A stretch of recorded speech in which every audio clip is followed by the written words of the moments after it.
স্বাস্থ্য আর নিউট্রিশন পাবে, শরীরও স্ট্রং হবে, অল্প খেলেই পেট ভরে ডাইজেশন ঠিক রাখে। MDH সোয়াটিন, আসল protein. MDH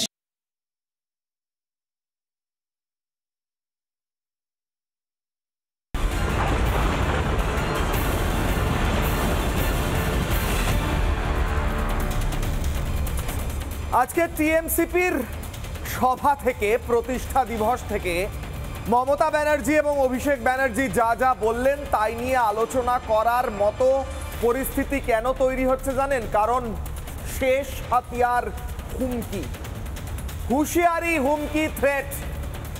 Abhishek Banerjee SIR নিয়ে মিথ্যাচার করতে গিয়ে থ্রেট দিচ্ছেন, হুমকি দিচ্ছেন। তিনি নাকি দিল্লিতে 10 কোটি লোক নিয়ে যাবেন। তিনি ছাত্র যুবদের বলছেন কি আপনারা রাস্তায় নামবেন না। মমতা বন্দ্যোপাধ্যায় মিথ্যাচার করে বলছেন এসআইআর হতে দেবেন না, এসআইআর নাকি ইলেকশন কমিশন ললিপপ হয়ে বসে এসআইআর করছে, এবং তিনি বলছেন আমি প্রাণ থাকতে, জীবন থাকতে আমি হতে দেব না, কারণ নাম বাদ দিতে দেব না। আর এই গোটা ঘটনা যে জায়গায় হচ্ছে, অর্থাৎ টিএমসিপির প্রতিষ্ঠা দিবসের মঞ্চে, সেই টিএমসিপির প্রতিষ্ঠা দিবস ঘিরেও সেই হুঁশিয়ারি, হুমকি। একদিকে কলকাতা বিশ্ববিদ্যালয়ের ভাইস চ্যান্সেলরকে একটু আগেই তিনি বললেন, হুমকি দেওয়া হয়েছিল যে সব পরীক্ষা বাতিল করে দিতে হবে। কে হুমকি দিয়েছিলেন? ওম প্রকাশ মিশ্র, হায়ার এডুকেশন ডিপার্টমেন্টের তরফ থেকে হুমকি দেওয়া হয়েছিল। অর্থাৎ সংস্কৃতিটা হুমকির। মমতা বন্দ্যোপাধ্যায় স্টেজ থেকে হুমকি দেন, অভিষেক ব্যানার্জি স্টেজ থেকে হুমকি দেন। আর এই গোটা অনুষ্ঠান করার জন্য কলকাতা বিশ্ববিদ্যালয়ের ভাইস চ্যান্সেলর থেকে অন্যান্যদের হুমকি দিয়ে বলা হয় সব পরীক্ষা বাতিল করে দাও। মমতা বন্দ্যোপাধ্যায়ের বাংলায় হুমকির সংস্কৃতি, হুমকিটাই পদ্ধতি, হুমকিটাই প্রসেস। হুমকি দিয়ে অশান্তি সৃষ্টি করে ভোট লুট করতে চান মমতা, অভিষেক? প্রশ্ন করছি আজ কি সলার অগ্নিবাণে প্রথমেই বিশেষ প্রতিবেদন, তারপর হাই ভোল্টেজ দিবে, দেখুন।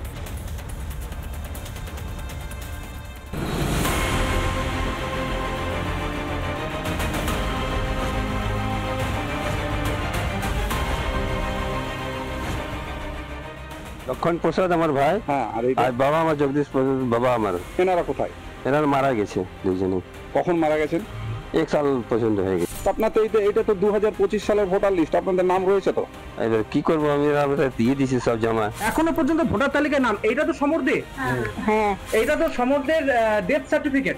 হ্যাঁ, আচ্ছা, এই সমরদের নাম এখনো পর্যন্ত ভোটার তালিকায় রয়েছে 2018 সালে মৃত্যুর পরেও, আপনারা জানেন? না, আমরা জানি না। সবাই যার নিজের নিজের এলাকায় লক্ষ্য রাখবেন। কেউ সার্ভে করতে আসলে কখনো নিজের ডিটেলস বলবেন না। আপনার ডিটেলস নিয়ে গিয়ে আপনার নাম কেটে বাদ দিয়ে দেবে। ভোটার তালিকা জুড়ে ভূতেদের রমরমা। সে ভূতেদের তালিকায় শিক্ষামন্ত্রীর বাবাও ঢুকে পড়েন বইকি, অথচ তথ্য নাকি দেওয়া যাবে না, দিলেই তো ফাঁস হয়ে যাবে। কত কত ভূতেরা ফি নির্বাচনে নেমে আসে শুধু ভোটাধিকারটুকু প্রয়োগের তাগিদে। বিডিওদের ভয় দেখাচ্ছে, এসডিওদের ভয় দেখাচ্ছে, ডিএমদের ভয় দেখাচ্ছে, পুলিশকে ভয় দেখাচ্ছে, বলছে চাকরি খেয়ে নেবো, নয় জেলে পুড়ে দেবো।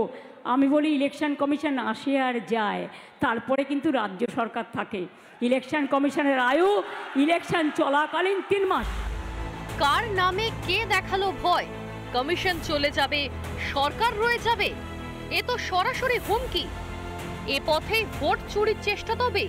ইলেকশন কমিশনের চেয়ারটাকে আমি রেসপেক্ট করি, কিন্তু আমি জানেন তো, বাচ্চারা ললিপপ খেলে মানায়, কিন্তু বড়রা যদি ললিপপ খায় কোনো পার্টি হয়ে, সেটা মানায় না।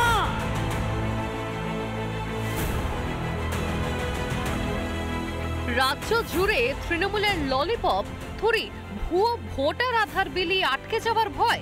কমিশনকে অপমান তো তৃণমূল নেত্রী প্রবণতা বানিয়ে ফেলেছেন, সে না হয় বাদ দেওয়া গেল, কিন্তু এসআইআর রুখতে মরিয়া হয়ে এমন দিগবিদিক জ্ঞান শূন্য হয়ে কদর্য আক্রমণ, কি লুকোতে?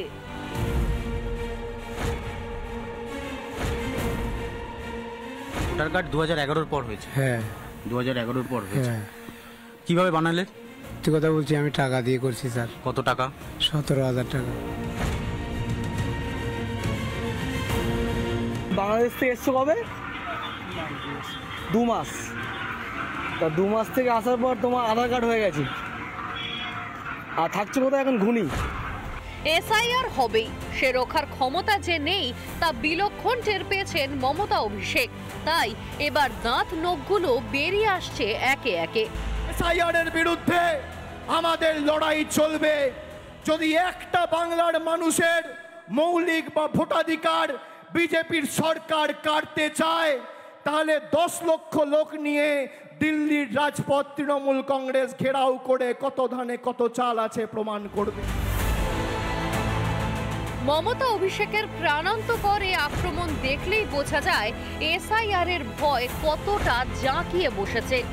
মঞ্চে মঞ্চে লোক খেপিয়ে এবার যদি আইন শৃঙ্খলার অবনতি হয় তার দায় নেবেন তো মমতা বা অভিষেক, নাকি মমতা অভিষেকের মরিয়া এসআইআর বিরোধিতার দাম দেবে বাংলা? রিপাবলিক বাংলা।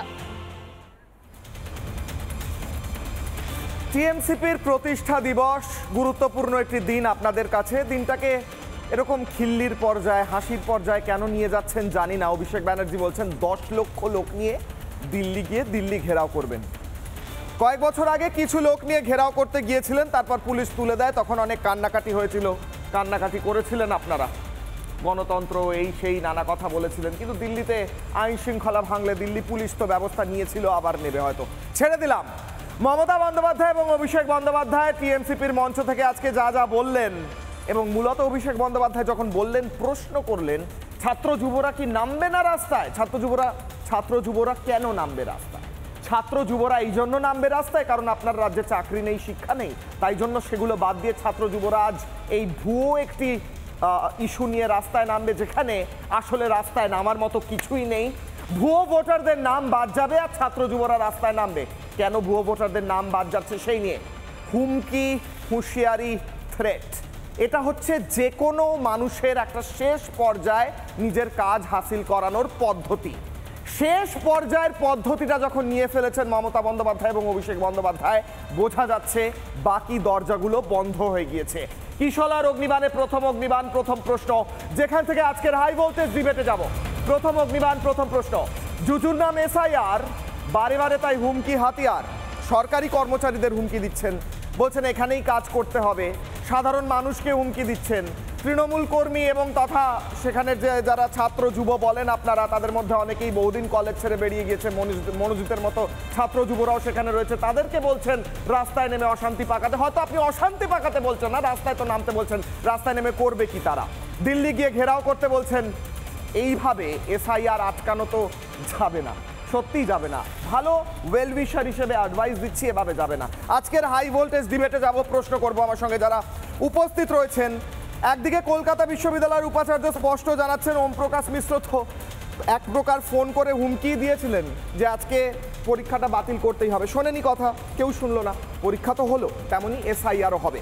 আমার সঙ্গে রয়েছেন দীপঙ্কর সরকার, বিজেপি মুখপাত্র, আমার সঙ্গে রয়েছেন জিষ্ণু বসু, গবেষক, আমার সঙ্গে রয়েছেন ইন্দ্রজিৎ ঘোষ, রাজনৈতিক কর্মী, তৃণমূলকে সমর্থন করেন। অরিত্র দত্ত বণিক রয়েছেন অভিনেতা, সুকান্ত ঘোষ রয়েছেন অধ্যাপক। অরিত্র দত্ত বণিক অভিনেতা এবং বিশ্লেষক। আমি প্রথমেই যাই অরিত্র, আজকের তৃণমূলের এই সভা থেকে, এই টিএমসিপির সভা থেকে যে বার্তাগুলো উঠে এলো, অত্যন্ত গুরুত্বপূর্ণ দুটো বার্তা আমার মনে হচ্ছে। অভিষেক বন্দ্যোপাধ্যায়ের বলা, ছাত্র যুবরা কি রাস্তায় নামবে না? নামতে বলছে, প্রশ্ন করছেন, মানে নামছে না হয়তো, এবার নামুন, কি করছেন আপনারা, কেন নামছেন না? আর উনি বললেন 10 লক্ষ মানুষ নিয়ে যাবেন। আর মমতা বন্দ্যোপাধ্যায় রিপিট করলেন, বললেন এখানেই চাকরি করতে হবে, এখানেই করতে হবে যা করার। এবং তিনি বললেন জীবন থাকতে নাম কাটতে দেব না। তিনি এটাও বলেছিলেন জীবন থাকতে কোনো সরকারি কর্মচারীদের বিরুদ্ধে ব্যবস্থা নিতে দেব না। তা ব্যবস্থা তো হচ্ছে। যাই হোক অরিত্র, দেখুন, প্রথম কথা হচ্ছে ছাত্র যুবরা রাস্তায় আর আলাদা করে নামবেন কেন? ছাত্র যুবরা তো রাস্তাতেই রয়েছে। তার কারণ চাকরি, ব্যবসা, সমস্ত জায়গায় যে মানুষজন যারা অন্য রাজ্যে, অন্য দেশে গিয়ে লেখাপড়া করতে পারছে না, চাকরি করতে পারছে না, বিশেষত যারা গরিব এবং নিম্ন মধ্যবিত্ত পরিবারের সন্তান, তারা কিন্তু এই রেজাল্ট সংক্রান্ত ডিলেমায় যথেষ্ট সাফার করেছেন। অধিকাংশ জায়গাতে বিভিন্ন কোর্স ওয়ার্কের ইনফ্রাস্ট্রাকচারে মাস্টারমশাই নেই, এই নিয়ে একাধিক আলোচনা আমি করেছি। বিভিন্ন কলেজগুলোর শিক্ষা ব্যবস্থায় বেশ খারাপ সিচুয়েশন। এবং প্রচুর জিনিসপত্র লেখাপড়া করবার পরে ছাত্ররা কোথায় কাজটা করবো, আমি একটা এডুকেশন একটা ইনভেস্টমেন্ট, শিক্ষা একটা বিনিয়োগ, আমি সময় দিচ্ছি, শ্রম দিচ্ছি, একটা অর্থনৈতিক বিনিয়োগ করছি, তার রিটার্ন কি? রিটার্ন আমি কোনো কাজ করলাম, কোনো গবেষণা করলাম, ব্যবসা করলাম, কিছু জীবিকা নির্বাহ করব। বাংলা এই মুহূর্তে সবথেকে বড় ক্রাইসিস হচ্ছে যেটাকে ছদ্ম বেকারত্ব বলা হচ্ছে। পড়ছি একটা জিনিস নিয়ে অন্য আরেকটা কাজে বাধ্য হয়ে চলে যেতে হচ্ছে যেহেতু আমার সাবজেক্টের উপরে কাজ নেই। এবার ফলে ছাত্র যুবরা এমনিতেই রাস্তায় রয়েছে, তাদেরকে আমরা রাস্তা থেকে কোনো একটা অফিসে কোনো একটা ব্যবসার জায়গায় আমরা উন্নীত করতে পারছি না, সেটা যে কারণেই। দ্বিতীয় কথা, অভিষেক বন্দ্যোপাধ্যায়ের বক্তব্যে আমি শুনলাম একটা টেকনিক্যালি ভুল কথা বললেন যে ভোটাধিকার ফান্ডামেন্টাল রাইট, মৌলিক অধিকার নয়। ফান্ডামেন্টাল রাইট আলাদা, কনস্টিটিউশনাল রাইট আলাদা। ফান্ডামেন্টাল রাইট এবং কনস্টিটিউশনাল রাইটের মধ্যে পার্থক্য হচ্ছে যে কনস্টিটিউশনাল রাইট কিছু নির্দিষ্ট পরিস্থিতি এবং প্রেক্ষাপটের ওপরে দাঁড়িয়ে ডিপেন্ড করে। যেরকম ভারতবর্ষের ক্রিমিনাল, ধরুন একজন কনভিক্টেড ক্রিমিনাল, তিনি কিন্তু ভোটে দাঁড়াতে পারেন না, সেটা তার কনস্টিটিউশনাল রাইট কেন তার থেকে কেড়ে নেওয়া হলো? কারণ তিনি একটা অন্যায় করেছেন, যা দেশ বিরোধী কাজ করেছেন, সমাজ বিরোধী কাজ করেছেন। কিন্তু ফান্ডামেন্টাল রাইট প্রত্যেকটা নাগরিকের ক্ষেত্রে প্রযোজ্য। ফলে ভোটাধিকার 18 বছরের ঊর্ধ্বে যে কোনো নাগরিক ভোট দেবেন, ঠিক কথা, কিন্তু ওখানে একটা ব্যাপার আছে, 18 বছরের ঊর্ধ্বে যে কোনো নাগরিক ভোট দেবেন, 18 বছরের ঊর্ধ্বে যে কোনো ভূত ভোট দেবেন না।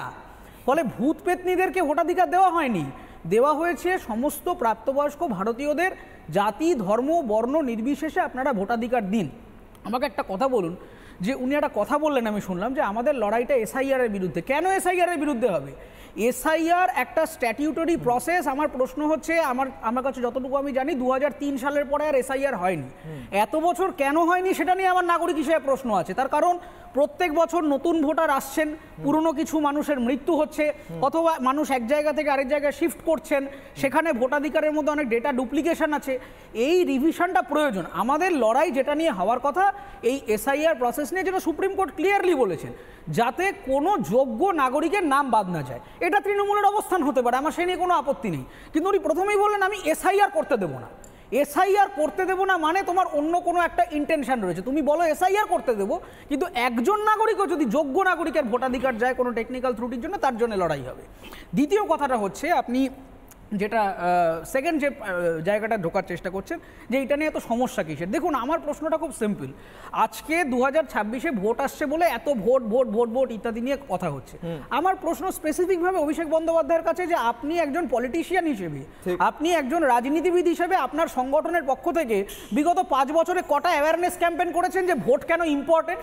আমি আপনাকে বলছি, বহু মানুষ যার ভোটের নাম আছে তারা ভোট দিতে যান না। ভোটটাকে একটা ছুটির দিন হিসেবে দেখা হয়, যে ভোট মানে দুপুরবেলা জমিয়ে মাংস ভাত খাওয়া হবে, সেটা নয়।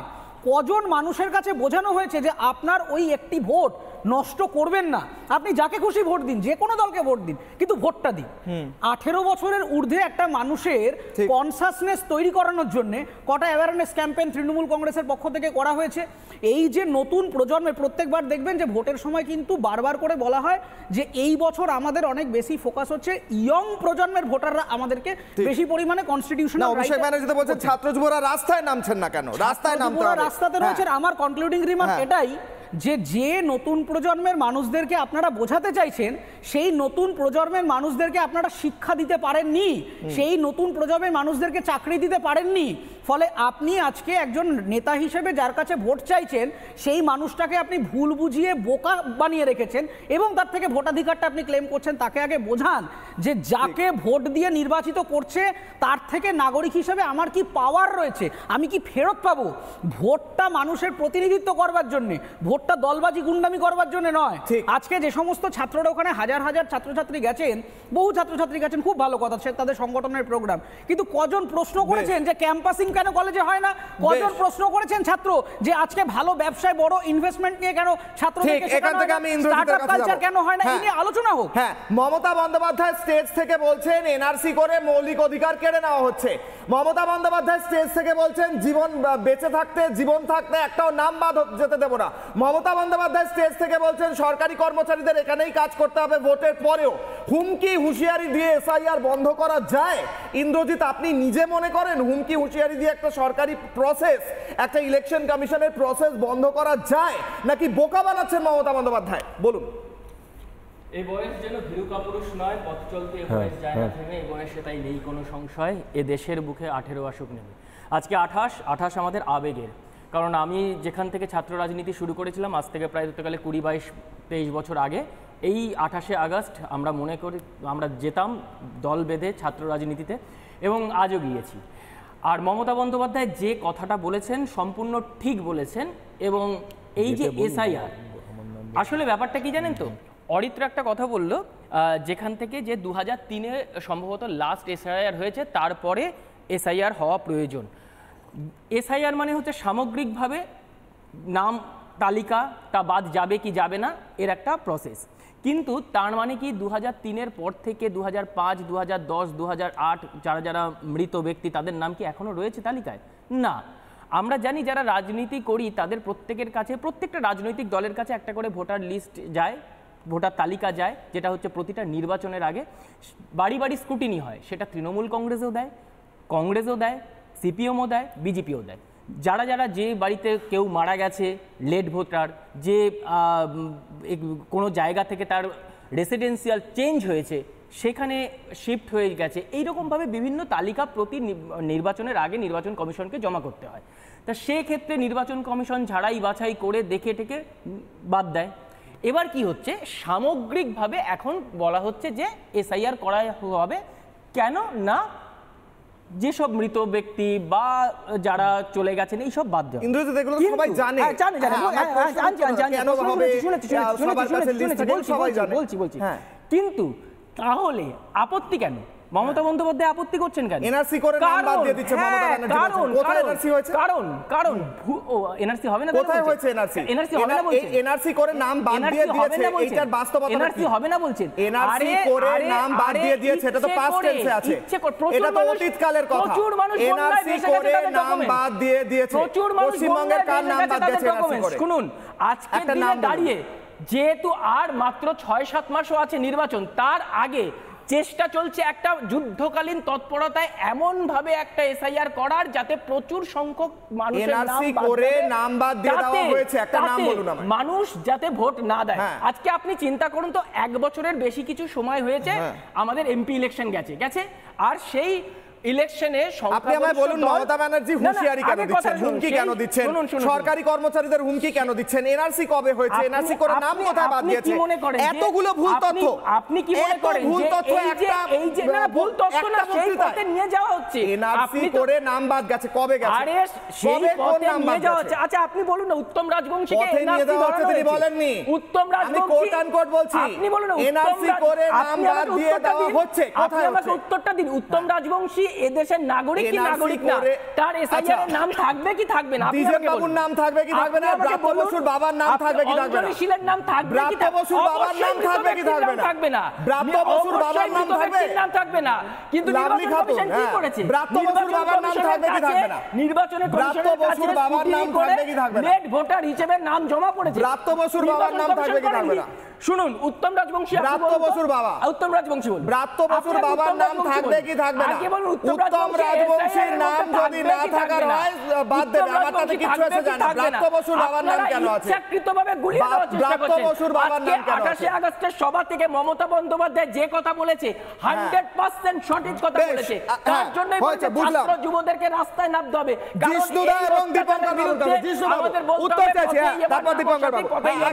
ব্রাত্য বসুর বাবার নাম কেন থাকবে লিস্টে? মমতা বন্দ্যোপাধ্যায় বলছেন এনআরসি করে নাম বাদ দিয়ে দেওয়া হচ্ছে। কোথায় সত্য রয়েছে এর মধ্যে? দেখুন, কেবলমাত্র ভোট নয়, এসআইআর হওয়ার পরে আরও অনেক গুরুত্বপূর্ণ জিনিস উঠে আসবে। শাকিল আহমেদ, যার ভোটার লিস্টে নাম উঠেছিল নদিয়া থেকে, তখন বামফ্রন্টের রাজত্ব, শাকিল আহমেদ একজন বাংলাদেশের নাগরিক, তার ভোটার লিস্টে নাম উঠল। তারপরে সে খারিজি মাদ্রাসাগুলোতে ঘুরে ঘুরে স্লিপার সেল বানাতে আরম্ভ করলো। স্লিপার সেল বানানোর পরে বর্ধমানের খাগড়াগড়ে যখন ব্লাস্ট হলো 2014 সালে, এতদিন পরে, তখন বোঝা গেল যে শাকিল আহমেদ কেন এদেশে এসেছিল। এইটা যারা করতে দিচ্ছেন না তাদের রাজনৈতিক স্বার্থটা তো খুব সামান্য, চাকরি চুরির টাকা আপনারা নেবেন, তাই তো? এই এত যে দুর্নীতি হচ্ছে, সেই দুর্নীতির টাকাগুলো ভোগ করবেন, তার জন্য ভোটে জেতা দরকার। কিন্তু তার থেকে যেটা আমাদের সর্বনাশ করছেন, যে এখানে শাকিল আহমেদ চলে আসছে, আমাদের দেশের নিরাপত্তা বিঘ্নিত হচ্ছে। এবং দিনের পর দিন আপনারা এই করার জন্যে পশ্চিম বাংলাতে যেটা হিন্দু বেঙ্গলি হোমল্যান্ড, সেখান থেকে হিন্দুরা নিশ্চিহ্ন হয়ে যাচ্ছে, বাঙালি বাংলাভাষী হিন্দু আর থাকবে না। আপনাদের কাছে ভোটটা বেশি বড়, তার জন্য আজকে জানেন কি যে সুপ্রিম কোর্টে যারা যোগ্য চাকরি প্রার্থী তাদের জন্যে যারা অযোগ্য প্রার্থী তাদের নাম এখনো দেওয়া হলো না কেন সুপ্রিম কোর্ট বলেছেন। এবং প্রত্যেকটা জায়গায় আপনারা হেরে যাচ্ছেন। আজকে যে বলছেন না ভয় দেখাচ্ছে, আপনি ভয় দেখাবেন না। গণতন্ত্রের রাজনীতির সঙ্গে অ্যাডমিনিস্ট্রেশন একটা প্যারালাল ভার্টিক্যাল, তারা আপনারা চটি চাটার জন্য নেই। তারা যদি সঠিকভাবে কাজ করে তাহলে আপনাদের সব রকম দুর্নীতি প্রথম দিনই ধরা পড়বে। যাতে প্রথম দিনই ধরা পড়ে তার জন্য যদি রাষ্ট্র ব্যবস্থার মধ্যে রাজনীতির একটা প্যারালাল ভার্টিক্যাল এই অ্যাডমিনিস্ট্রেশন, তার জন্য আপনি বিডিও হন এসডিও হন কাউকে আপনি ভয় দেখাবেন না। তারা আপনার ভয়ে রাজনৈতিক দলদাস হয়ে করার কাজ নয়। তাই এসআইআর হওয়া উচিত। আপনি যখন 2005 সালে পার্লামেন্টে নিয়ে গিয়ে এই দুদেশের ভোটার লিস্ট নিয়ে দেখিয়েছিলেন, তারপরে তা আপনার কথা না শোনার জন্য স্পিকারের দিকে কাগজ ছুঁড়ে দিয়েছিলেন, আপনার আজকে সে কথা মনে পড়ে না? তখন তো আপনি একই কথা বলেছিলেন যে ভোটার লিস্ট ঠিক নেই। যদি ভোটার লিস্টকে নিবিড় একটা বিশ্লেষণ করা হয় তাতে আপনার আপত্তি কেন? 2005 সালে আপনার আপত্তি ছিল না, আজকে আপত্তি কেন? তার কারণ ক্ষমতার চিটে গুড়ে এই চাকরি বিক্রির টাকায় আর এই এতগুলো দুর্নীতির টাকায় আপনার লোকেরা ক্ষমতার চিটে গুড়ে আটকে গেছে। তার থেকে আপনারা বেরোতে পারবেন না। কিন্তু অ্যাডমিনিস্ট্রেশন সে নিজের মতো কাজ করবে, সেটাই সারা ভারতবর্ষে হচ্ছে, পশ্চিমবঙ্গেও হবে, সেটা হওয়া শুরু হয়ে গেছে। বেশ, আমি দীপঙ্কর বাবুর কাছে যাওয়ার আগে আমি মমতা বন্দ্যোপাধ্যায়ের কয়েকটা বক্তব্য শোনাবো, কিভাবে একেবারে সিকোয়েন্স হিসেবে পর পর নিয়ম মেনে মমতা বন্দ্যোপাধ্যায় হুমকি দিয়ে গেছেন, হুঁশিয়ারি দিয়ে গেছেন। কাদের দিয়ে গেছেন শুনুন, ফিরছি আলোচনায়, ডিবেটে শুনুন। আমাকে অত কাঁচা খেলোয়াড় ভাবা লাভ নয়। কোনো পুলিশকে আমি এখন কথা বলি না। কেন বলি না? না তো তারা এখন নাকি ইলেকশন কমিশনের আন্ডারে। আচ্ছা, দুদিন বাদে তো ইলেকশন কমিশনে চলে যাবে, তখন তাদের সাথে কথা বলবো, এখন বলবো না। I am not a weak person. বিএলওদের কাছে আমার অনুরোধ থাকবে ভোটার লিস্ট থেকে কারো নাম যেন বাদ না যায় সেটা দেখার। ইলেকশন কমিশন তার নোটিফিকেশন যখন হবে ডেট অফ ইলেকশন, তখন থেকে এটা ইলেকশন কমিশনের আন্ডারে যায়। তার আগে স্টেট গভর্নমেন্ট, আবার ইলেকশনের পরেও স্টেট গভর্নমেন্ট। সুতরাং এটা মনে রাখবেন, আপনারা চাকরি করেন স্টেট গভর্নমেন্টের। বিডিওদের ভয় দেখাচ্ছে, এসডিওদের ভয় দেখাচ্ছে, ডিএমদের ভয় দেখাচ্ছে, পুলিশকে ভয় দেখাচ্ছে। আমি বলি ইলেকশন কমিশন আসে আর যায়, তারপরে কিন্তু রাজ্য সরকার থাকে। ইলেকশন কমিশনের আয়ু ইলেকশন চলাকালীন 3 মাস। দীপঙ্কর বাবু, এখানে যারা চাকরি করেন তাদের তো এখানেই চাকরি করতে হবে, এখানের নিয়ম মানতে হবে, মমতা বন্দ্যোপাধ্যায়ের ডিকটাট মানতে হবে। মমতা বন্দ্যোপাধ্যায় হুঁশিয়ারি দিয়ে দিচ্ছেন, তারা কেন ইলেকশন কমিশনের কথা মানবে? তারা তো ভয় পেয়ে যাচ্ছে, নিশ্চয়ই ভয় পাচ্ছে। উল্টে মমতা বন্দ্যোপাধ্যায় বলছেন নাকি কেন্দ্র সরকার ভয় দেখাচ্ছে ডিএমদের, বিডিওদের। বলুন। শুভ সন্ধ্যা সবাইকে। আমি আজকের একটা ছাত্র সমাবেশের পরিপ্রেক্ষিতে আজকের এই আলোচনায় খুবই দুঃখজনক লাগছে। এত ছাত্ররা গেছে, তাদেরকে জোর করে বিরানির লোভ দেখিয়ে কলেজের সামনে বাস থেকে টেনে টেনে বাসে তুলে নিয়ে যাওয়া হয়েছে। মমতা ব্যানার্জি যা উচিত ছিল আজকে এই ছাত্রদের সামনে বলা যে আমি পশ্চিমবঙ্গে এতগুলো নতুন কারখানা এসেছে, সেখানে কর্মসংস্থান হবে, তোমরা পড়াশোনা করো। তোমার বাপ মা তোমার স্বপ্ন নিয়ে আশা দেখিয়ে কলেজে পাঠিয়েছে। একবারও মমতা ব্যানার্জি বলেননি। মমতা ব্যানার্জি বলেননি পশ্চিমবঙ্গে আমি এতগুলো নতুন কর্মসংস্থান করছি, এতগুলো কলেজে চাকরি হবে, এতগুলো স্কুলে চাকরি হবে। টেট পাস করে বসে আছে, চাকরি হচ্ছে না তাদের, তোমাদেরও চাকরি হবে, তোমরা পরীক্ষা দাও। একবারও ভবিষ্যৎ প্রজন্মের সামনে তাদের ভবিষ্যৎ গড়ার কোনো বার্তা দেয়নি। উল্টো দিকে কি করলেন? পুরোটাই মিথ্যাচার। যদি এনআরসি পশ্চিমবঙ্গ নয়, ভারতবর্ষের একমাত্র আসাম ছাড়া কোনো রাজ্যে এনআরসি হয়নি। মমতা ব্যানার্জি এনআরসির কেন কথা বললেন? সাংবিধানিক পদে বসে একজন সাংবিধানিক শপথ নিয়ে কেন এই মিথ্যাচার করছেন, তার বিরুদ্ধে ব্যবস্থা গ্রহণ করা ভারত সরকারের উচিত আমরা মনে করি। দ্বিতীয় কথা, এনআরসি কোথাও হচ্ছে না, এনআরসির কথা বলে মানুষের মধ্যে বিভ্রান্ত সৃষ্টি করছেন। দ্বিতীয়, বিডিও এসডিও কারা? বিডিও এসডিও ডিএম সব মমতা ব্যানার্জির কথাই চলেন। আসলে মমতা ব্যানার্জি বিডিও এসডিও ডিএমদের তার তৃণমূল কংগ্রেসের নেতাদের দ্বারাই প্রতি মুহূর্ত ভয় দেখান। লোকাল বিডিও অফিসে অঞ্চল সভাপতি যে কিছু না বললে, ব্লক সভাপতি তৃণমূলের কিছু না বললে ভিডিওর করার ক্ষমতা নেই। আপনার মনে আছে এই শাহজাহানের বাহিনী 2016 সালে এই হিঙ্গলগঞ্জ সন্দেশখালীর বিডিও অফিসের মধ্যে মেরে দাঁত ভেঙে দিয়েছিল, নাক ফাটিয়ে দিয়েছিল। সেই বিডিও অফিসকে ট্রান্সফার নিতে হয়েছিল। যারা মেরেছিল তার কারো সাজা এই মমতা ব্যানার্জি পুলিশ দেয়নি। দ্বিতীয় কথা, তৃতীয় যে বিষয়টা আসছে, অভিষেক ব্যানার্জি যে কথা বললেন 1 লক্ষ কত 10 লক্ষ লোক নিয়ে দিল্লি যাবে। আগের বার গেছিলেন দিল্লি পুলিশের ডান্ডার কথাটা মনে আছে তো? একটু মনে করে রাখবেন, কত লক্ষ নিয়ে যাবেন, হাজারও নিয়ে যেতে পারেননি। যাওয়ার পরে দিল্লি পুলিশ এমন ভাবে আপনাদের যত্ন করেছিল, পরে আর পালানোর পথ পাননি। কারণটা হচ্ছে একটা কথা বলবেন, এখন আপনি বলেছেন আমরা একটাও কথা কেউ বলি না, ভদ্রতা বজিয়ে রাখুন। না না, এটা তৃণমূলের পার্টি বেসে বানাবেন। আপনি কথা বলছেন কেন? আপনার উচিত, আপনি বেকার বসে আছেন পাস করে, আপনি কেন চাকরি করেন? আপনি কেন আপনার মতন যারা বেকার, ঠিক আছে আপনি করছেন, আপনার ভাইটা বসে আছে, আপনার ভাইটা বসে আছে, কেন অভিষেক ব্যানার্জি সাংবিধানিক পদে বসে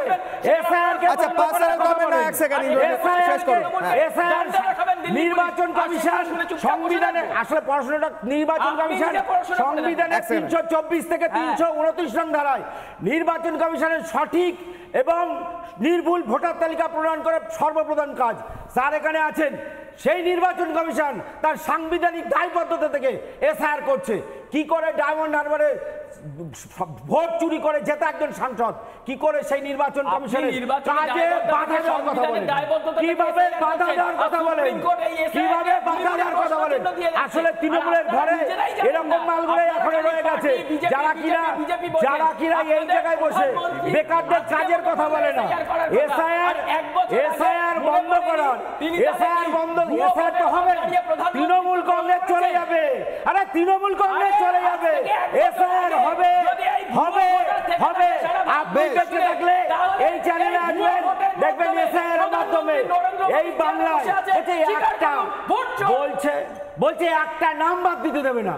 আরে রোহিঙ্গাদের নাম এখানে থাকবে না, আরে মৃত ভোটারের নাম এখানে থাকবে না, রোহিঙ্গা, মৃত ভোটার, শিফটিং ভোটার, এদের নাম একটাও বাদ দিতে দেবে না। এটা মগের মূল্য চিৎকার করছে, তার পিসির কেনা রাজত্ব হতে পারে না, এই পিসির কেনা রাজত্ব না। এই বাংলা রোহিঙ্গাদের ভোটাধিকার থাকবে না, অনুপ্রবেশকারীদের ভোটাধিকার থাকবে না, ডবল ভোটাধিকার থাকবে না, আর মৃত ভোটারের নাম থাকবে না। আমরাই তো বলি থাকবে না। এদেরকে বাদ দিলে তৃণমূল কংগ্রেস বাদ হয়ে যাবে, এদেরকে বাদ দিলে তৃণমূল শেষ হয়ে যাবে।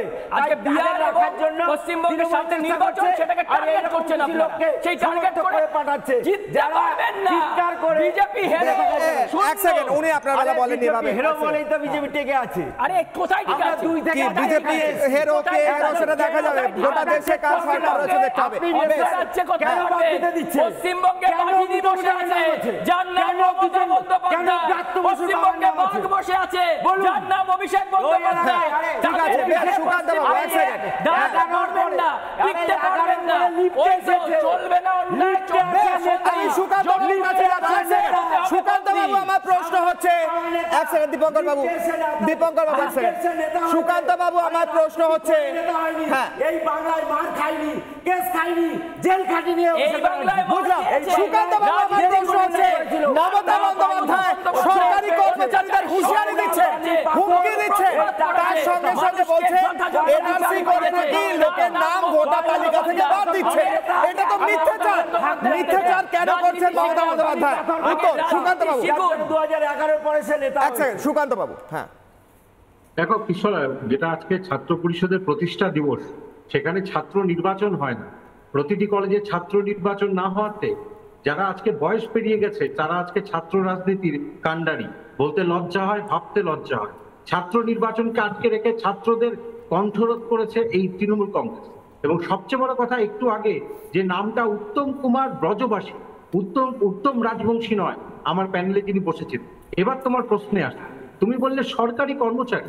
আমাদের তৃণমূল কংগ্রেসের মানে যদি বলা হয় এক বিডিও রয়েছে, যিনি বিটিএস এ সাদা খাতা দিয়ে সে কিন্তু তার প্রথম নাম উঠেছিল মেরিট লিস্টে, সে ধমকি দিচ্ছে লক্ষ্মীর ভান্ডার পাবে না যদি স্থানীয়দের।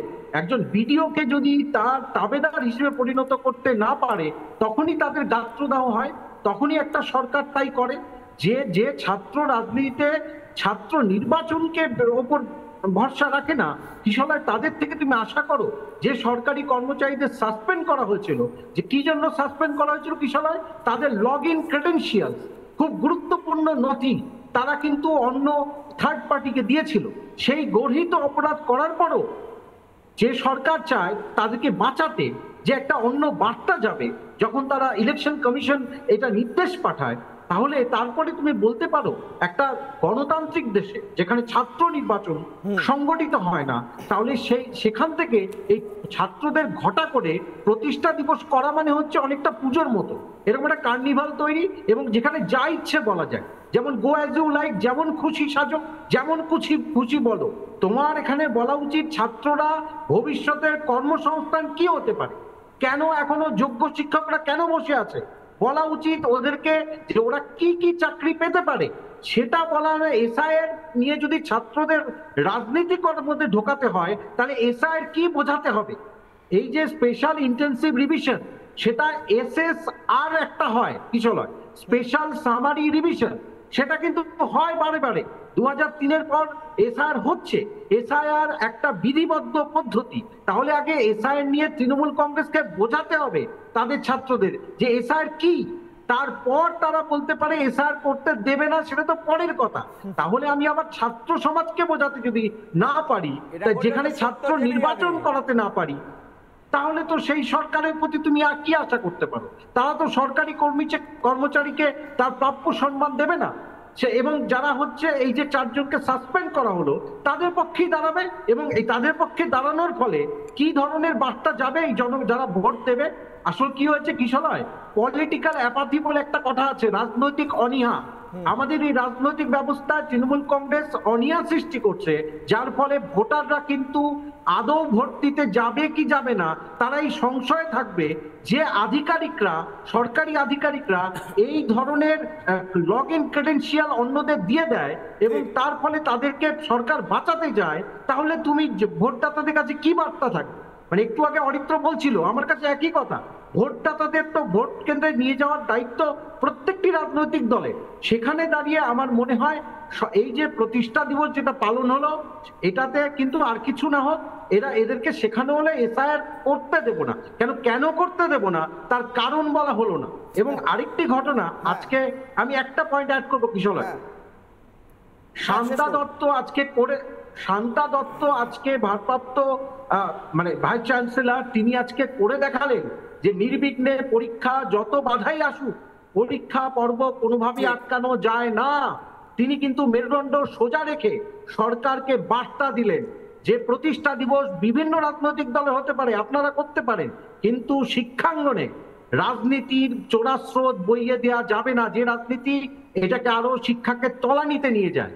একদমই। সুকান্ত বাবু, এখান থেকে আমি আজকে আপনি মমতা বন্দ্যোপাধ্যায়ের কথা বলছিলেন, অভিষেক বন্দ্যোপাধ্যায় আজকে যেভাবে আপনি ছাত্র যুবদের কথা বলছিলেন, এখানে আলোচনা হচ্ছিল, আমার কথা হচ্ছে ছাত্র যুবদের যেখানে চাকরি দেওয়ার কথা বলা উচিত, ছাত্র যুবদের যেখানে ভবিষ্যতের কথা বলা উচিত, যেটা দীপঙ্কর বাবু বলছিলেন, কিন্তু আজকে অভিষেক বন্দ্যোপাধ্যায় ছাত্র যুবদের কি পথ খুলে দিলেন, কি রাস্তা দেখালেন। টিএমসিপির প্রতিষ্ঠা দিবস থেকে তিনি রাস্তা দেখিয়েছেন, সত্যিকারেরই একদম লিটারালি রাস্তা দেখিয়েছেন, বলছেন রাস্তায় গিয়ে বসো। কি বলেছেন তিনি শুনবো।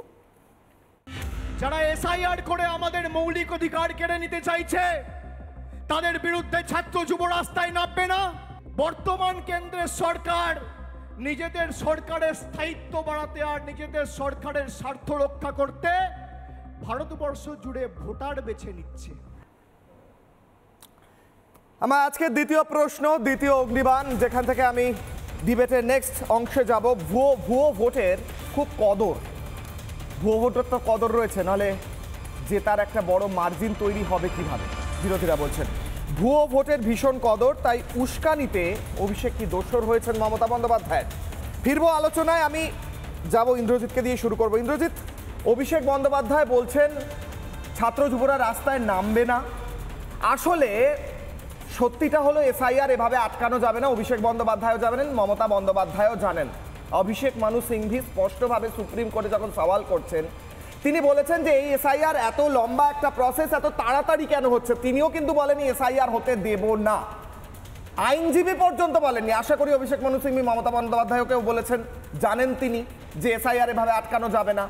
তাই ভয় দেখিয়ে, তাই এইভাবে উস্কানি দিয়ে, হুঁশিয়ারি দিয়ে, রাস্তায় নামতে বলে, অশান্তি সৃষ্টি করে এসআইআর এর পদ্ধতিতে বাধা দেওয়ার চেষ্টা চলছে। যদি কালকে একটা অশান্তি হয়, দায় কে নেবে? ছাত্র, যুব ইত্যাদি সবাই রাস্তায় নামবেন। আমরা তো দেখেছি টিএমসিপির ছেলেরা কিভাবে আদিবাসীদের অত্যাচার করেছে, আমরা সেই রিপোর্ট দেখিয়েছি। এরপর কি চাইছেন? সরকারি কর্মচারী যারা আপনার পাড়া থেকে হয়তো যাবেন, পাড়ার বিমল দা, কমল কাকু, তারা যখন যাবেন তাদেরকে মারধর করার নিদান দিচ্ছেন কি অভিষেক বন্দ্যোপাধ্যায়? বলুন। প্রথমেই বলি যে এসআইআর করা যাবে না, মমতা বন্দ্যোপাধ্যায় যে কথাটা বলেছেন, মানে এসআইআর এর এই মুহূর্তে বারে বারে বলছি যে পদ্ধতিগত দিক রয়েছে সেই পদ্ধতিতে করা যাবে না। কেন যাবে না? কারণ কোন পদ্ধতিতে করতে হবে স্যার? হ্যাঁ, বলতে পারি যে পদ্ধতিতে এসআইআর হয়, যে পদ্ধতিতে এসআইআর হয় সেই পদ্ধতিতে করতে হবে। এই যে অরিত্র একটা কথা, কি পদ্ধতিতে হবে স্যার? এসআইআর হবে শিওর, তার মানে হ্যাঁ এসআইআর যে পদ্ধতিতে, মানে এসআইআর হবেই তো। কথাটা শুনুন, এসআইআর হবে মানে কিভাবে হবে? তার মানে এসআইআর মানবো না, কানুন বাতিল করে দেন, এটা ভুল বলছেন তাই তো? মানে আপনার নাম আছে, আপনি ভোটার জীবিত আছেন, আপনার নাম বাদ দিয়ে দেব। এসআইআর হবে কি হবে না আগে বলুন, এই অংশটা বলুন। এসআইআর হবে তা, কিন্তু কিভাবে হবে? হবে তো না, হবে তো বলুন হ্যাঁ কি না, বলতে পারছেন না, হবে।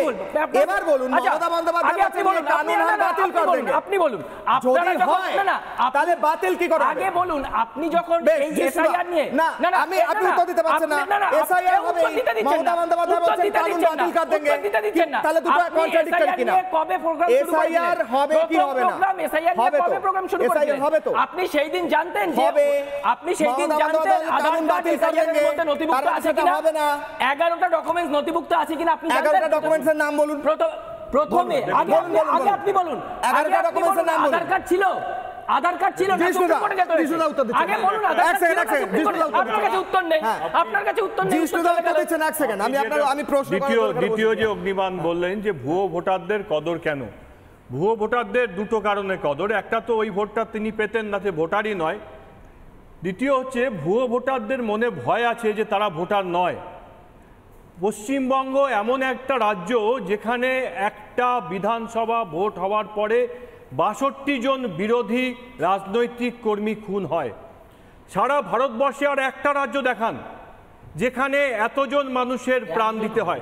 নির্বাচন কমিশন কোনো জায়গায় হয় না। কারণ কি? তার কারণ হচ্ছে যে নির্বাচনের সময় সমাজ বিরোধীদেরকে যথেচ্ছ কাজে লাগানো হয়। যে কাজে লাগানোর মধ্যে একটা বড় অংশই ভুয়ো ভোটার। সেই ভুয়ো ভোটারদেরকে ভয় দেখানো হয়, তোমরা যদি এই কাজ না করো, এই হারমাদের কাজ না করো, তাহলে কিন্তু পরের বার ভোট দিতে পারবে না। তার জন্য ভুয়ো ভোটারদের দুটো কারণে কদর। একটা হচ্ছে তারা ভোটার নয়, সেই ভোটটা তারা পাবে। আর দ্বিতীয় কারণ হচ্ছে যে জঘন্য রাজনৈতিক অবস্থা এই রাজ্যে তৈরি হয়েছে, কোথাও নেই। ডায়মন্ড হারবার পার্লামেন্টারি কনস্টিটিউয়েন্সি, একটা পার্লামেন্টারি কনস্টিটিউয়েন্সিতে 6 জন মানুষের মৃত্যু হয়েছে। 302-এর মামলা, সেটা তো মুছে দেওয়া যায় না। আমি বলছি, চ্যালেঞ্জ করে বলছি, দেখুন 6 জন মানুষের রাজনৈতিক কারণে মৃত্যু হয়েছে একটা বিধানসভা ভোটের পরে। সারা ভারতবর্ষের কোথাও উদাহরণ নেই। যে ব্যক্তি দক্ষিণ 24 পরগনায় বলেছিলেন যে আমি রোহিঙ্গাদের বসার জন্য গ্রাম করে দিয়েছি, রাজনৈতিক নেতা তো, শাসক দলের রাজনৈতিক নেতা, তাকে পুলিশ বুক করছে না কেন? যে রোহিঙ্গাদের যাদের বসিয়েছিলেন তারা কোথায় গেল? পুলিশের তো প্রথম কাজ ছিল তাকে বুক করা, যে তাকে জিজ্ঞেস করবে যে যাদেরকে বসিয়েছিলেন আপনি বলুন তারা কোথায় গেছে। তার জন্য ভুয়ো ভোটার এই কারণেই আমাদের রাজ্যে এত গুরুত্বপূর্ণ। বেশ, আমি দীপঙ্কর বাবুর কাছে, দীপঙ্কর বাবু উনি বলছেন প্রসেসটা ঠিক নেই, প্রসেসটা একটু চেঞ্জ করতে হবে। কি ব্যবস্থা আছে, কোনো ব্যবস্থা আছে কি আমি জানি না। ইন্দ্রজিৎকে যদি ইলেকশন কমিশনের কোনো একটা জায়গায় রাখা যায়, ও পদ্ধতিটা একটু বলে দেবে, ওইভাবে একটু চেঞ্জ করে নেওয়া যাবে। আচ্ছা, তাই নাকি? আপনি তারপর উত্তরই শুনছেন। কদর স্যার বলছিলেন, সেটাকেই টেনে বলি। স্যার একটু বলেছেন, আরেকটা হচ্ছে গিয়ে যে এক ভুটো ভুয়ো ভোটার বিভিন্ন ভোটার লিস্টে এখন কোচবিহারে আছে, মালদায় আছে, উত্তর 24 পরগনা আছে, কলকাতায় আছে। ফলে সে কোচবিহারে ভোট দিচ্ছে, বিভিন্ন শিফটে ভোটে কোচবিহারে ভোট দিচ্ছে, মালদায় ভোট দিচ্ছে, বনগাঁতে ভোট দিচ্ছে, কলকাতায় ভোট দিচ্ছে। ফলে এই 4 জায়গায় 4টে ভোট একটা ভোট ব্যাটার মাঝে। দ্বিতীয় স্যার যে রোহিঙ্গাদের বিষয়টা বলছিলেন যে একের পর এক জায়গায়, এই শুধু বেশি দূর না, এখান থেকে মাত্র প্রমোদনগর যেতে হবে, এখান থেকে বেরোলে 20 মিনিটে যাওয়া যায়। 10 বছর আগে ওখানে কেউ ছিল না, আজকে প্রমোদনগরে কী করে মসজিদ গজিয়ে গেল, কীভাবে রোহিঙ্গা কলোনি গড়িয়ে গেল। প্রমোদনগর ছাড়ুন, এখান থেকে না বারাসাত থেকে হাসনাবাদ রেল লাইন ধরে তো চলুন, নতুন পর দেখবেন নতুন পর একের পর এক নতুন কলোনি হয়ে গেছে। আমাদের কথা এরা কারা? দেখুন আমি একটা কথা বলতে চাই কিশোরে, যে মমতা ব্যানার্জি ভোটের রাজনীতিতে 15 বছর করেছেন ক্ষমতায় রয়েছেন, কিন্তু আজকে ভারতবর্ষ থেকে রোহিঙ্গা অনুপ্রবেশকারীদের তাড়ানোর যে চেষ্টা হচ্ছে, মমতা ব্যানার্জি তো ক্ষমতায় থাকলেন, তিনি যদি সত্যি এই বাংলার সনাতনীদের ভালো চাইছেন, এই বাংলার ভালো চাইছেন, তাহলে কেন এখন তিনি তার দলকে বা তার প্রশাসনকে বলছে না সত্যি সত্যি বাংলাদেশে অনুপ্রবেশকারী এবং রোহিঙ্গা যারা আছে, প্রশাসন দেখো তো কোথায় কি আছে, এই কলোনিগুলোর কথা হচ্ছে দেখো তো, তাদেরকে চেক করো তো, তারা যদি অনুপ্রবেশকারী পুরো হয়, তারা যদি রোহিঙ্গা হয়, তাদের ব্যবস্থা বের করার জন্য, তাদের গ্রেপ্তার করে পুশব্যাক করে তাদের বের করার জন্য মমতা ব্যানার্জি গ্রহণ করলো না কোনো পদক্ষেপ? যদি গ্রহণ করতো, আমি এখানে চ্যালেঞ্জ করে বলতে পারি কোনো রাজনৈতিক দল, সমস্ত রাজনৈতিক দল এবং বাংলার মানুষ মমতা ব্যানার্জিকে সারা জীবনের জন্য মনে রাখতো যে তিনি একটা কাজ করেছিলেন, রোহিঙ্গা এবং অনুপ্রবেশকারীদের বের করার জন্য তার প্রশাসন এবং তার রাজনৈতিক দলকে কাজে লাগিয়েছিলেন। কিন্তু তা না করে তিনি শুধু ভোট বাক্সের রাজনীতিতে, ভোটের স্বার্থের রাজনীতিতে আজকে এই বাংলার চরম ক্ষতি করছেন, সনাতনীদের আগামী ভবিষ্যৎকে ধ্বংস করে দেওয়ার জন্য, এই বাংলাকে পশ্চিম বাংলাদেশ বানানোর জন্য আপ্রাণ চেষ্টা করে যাচ্ছেন এই মমতা ব্যানার্জি এবং তার ভাই। বেশ, শুভেন্দু অধিকারী একটু আগেই মমতা বন্দ্যোপাধ্যায় বারবার ললিপপের কথা বলছেন, কে ললিপপ খাচ্ছে কে খাচ্ছে না। মমতা বন্দ্যোপাধ্যায় বলছেন সরকারি কর্মচারীদের হুঁশিয়ারি দিচ্ছেন। শুভেন্দু অধিকারী বক্তব্য রেখেছেন, দ্রুত শুনবো, ফিরবো আলোচনায়, শুনুন। আর উনি যে ধমক চমকটা দিচ্ছেন, এতে বোঝা যাচ্ছে যে মমতা বন্দ্যোপাধ্যায় ভীত, আতঙ্কিত, সন্ত্রস্ত এবং মূলত আরিজ আফতাব চলে যাওয়ার পরে আর ইলেকশন কমিশনের দিল্লি অফিসে বা তাদের ফুল বেঞ্চ এই রিফর্মসগুলো করছেন বলে তিনি আতঙ্কিত। এবং সবচেয়ে বড় আতঙ্ক তার মধ্যে গ্রাস করেছে এসআইআর নিয়ে, কারণ তিনি জানেন যে এই এসআইআর হলে তার যে বিশেষ ভোট, সেই ভোট কিন্তু থাকবে না। উনি এবং ওনার ভাইপো দুজন মিলে আজকে সব মিটিংয়েই বলছেন, বিচলিত, কাঁপছেন, ঘামছেন, থরথর করছেন, চিৎকার করছেন, এগুলো সব হচ্ছে আতঙ্ক, ভীষণ আতঙ্ক। সুকান্ত বাবু, আসলে মমতা বন্দ্যোপাধ্যায় কি করতে চাইছেন বলুন তো? উনি জানেন যে এসআইআর আটকানো যাবে না, উনি জানেন, ওনার এমনকি আইনজীবীরাও বলছেন সুপ্রিম কোর্টে দাঁড়িয়ে যে না টাইমটা ঠিক নয়, সময় বেশি লাগবে, একজনও বলছেন না এসআইআর হবে না। মমতা বন্দ্যোপাধ্যায়, অভিষেক বন্দ্যোপাধ্যায় বলছেন, অভিষেক বললেন যে লড়াইটা এসআইআর নিয়ে, মমতা বন্দ্যোপাধ্যায় বলছেন সরকারি কর্মচারীদের এখানেই কাজ করতে হবে, মমতা বন্দ্যোপাধ্যায় বলছেন এনআরসি করে নাম্বার দিয়ে দিচ্ছে। কি চাইছেন, অবজেক্টিভটা কি সুকান্ত বাবু? দেখো, একটা বিধিবদ্ধ পদ্ধতিকে যদি নাকচ করবার চেষ্টা করে সরকার, এর থেকে আর মানে কি বলা যায়। এবং আরেকটি ঘটনা তুমি মনে রাখবে, শান্ত ভৌমিক উত্তরবঙ্গ বিশ্ববিদ্যালয়ের মাস কমিউনিকেশন বিভাগের অতিথি অধ্যাপক, তিনি কিন্তু বাংলাদেশি নাগরিক। এবং আরেকজন আছেন যিনি আগস্ট আন্দোলনে মুখ আলো করে বসেছিলেন বাংলাদেশে, এখানে এসে কিন্তু তিনি জনপ্রতিনিধির পাশে বসে ছবি তুলছেন। তাহলে তুমি কি বলবে যে এই যে রোহিঙ্গা বা যে বাংলাদেশি, তারা যদি এসে ভোট দেয় তাহলে তো ভোট পাস আরো শক্তপোক্ত হবে। সুতরাং এসআর হলে এই রিভিশন প্রসেসটা, আমি আগেও বললাম, এসএসআর কিন্তু হয়, কিন্তু এই যে এটা যদি রিভিশন হয় তাহলে এরা তো আর ভোট তালিকা থাকবে না। তাহলে কিশোর, তুমি আমি যদি ভোট দেই, তাহলে তো উন্নয়নের পক্ষে ভোট যদি দিতেই হয়, তাহলে তো জনগণ নাও দিতে পারে ভোট। সুতরাং তারা যেন তেন প্রকারে নির্বাচন কমিশনকে ঘেরাও করার কথা বলেন এবং তারা জনপ্রতিনিধিদের আটকে রাখেন অন্য দলের, সেটাও প্রমাণ রিপাবলিক বাংলা টিভিতে আমরা দেখেছি।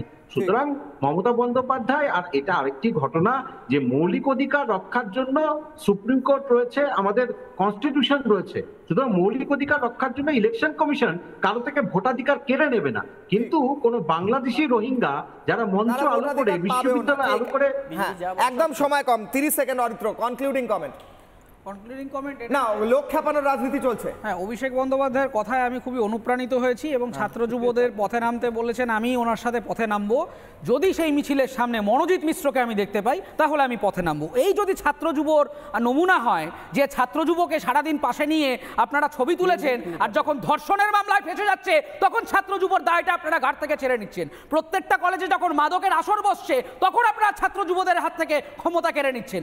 ছাত্র যুবদেরকে দলীয় দলীয় ক্যাডার হিসেবে ব্যবহার না করে ছাত্র যুবদের হাতে কাজ দিন। তারা রাস্তায় নয়, তারা অফিসে যাবে, তারা ব্যবসা করবে, তারা চাকরি করবে, তাদের নিজের আইডেন্টিটি থাকবে।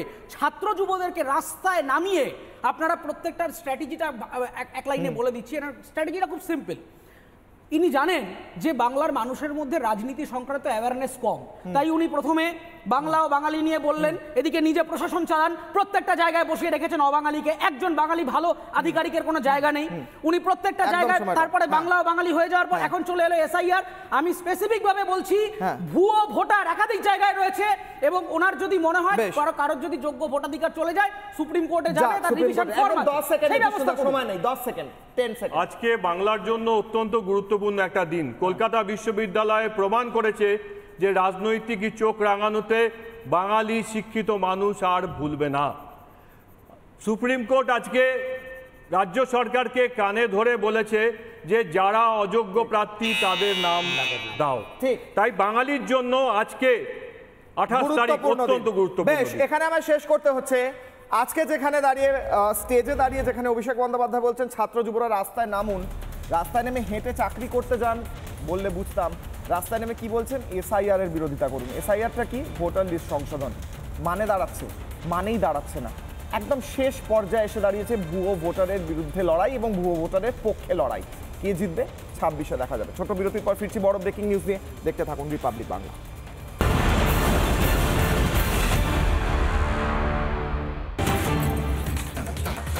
এই মুহূর্তের বড় ব্রেকিং নিউজ। নির্বিঘ্নে মিটল কলকাতা বিশ্ববিদ্যালয়ের পরীক্ষা।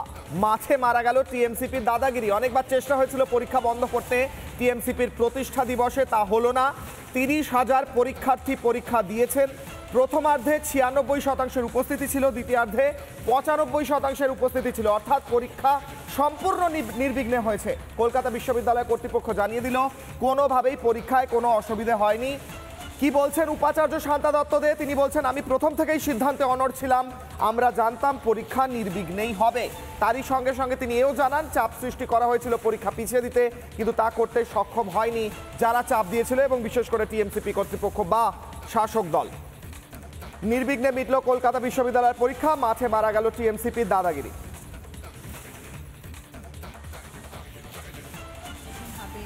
উপস্থিতি সেকেন্ড হাফেও খুব ভালো সংখ্যার উপস্থিতি কন্ট্রোলার বলবেন। আর সবথেকে বড় কথা হচ্ছে রাস্তাঘাটে কোথাও কিন্তু কোনো ঝামেলা ফেস করতে হয়নি। তার মানে যে ভয়ের বাতাবরণটাকে তৈরি করা হচ্ছিল অযথা অহেতুক, সেটা আসলে সবটাই মিথ্যে, একেবারেই নয়। আসল ব্যাপারটা হচ্ছে বিশ্ববিদ্যালয়ের অটোনমি থাকবে না, বিশ্ববিদ্যালয় চলবে সরকারের কথায়। এটা তো হতে পারে না। এমডিএচ দম আলু, ডাল তড়কা এবং মাশরুম মশলা। এমডিএচ দিয়ে রাঁধলে খাবার হবে মজাদার। এমডিএচ আপনাকে সর্বদা নতুন স্বাদ দিতে প্রতিবদ্ধ।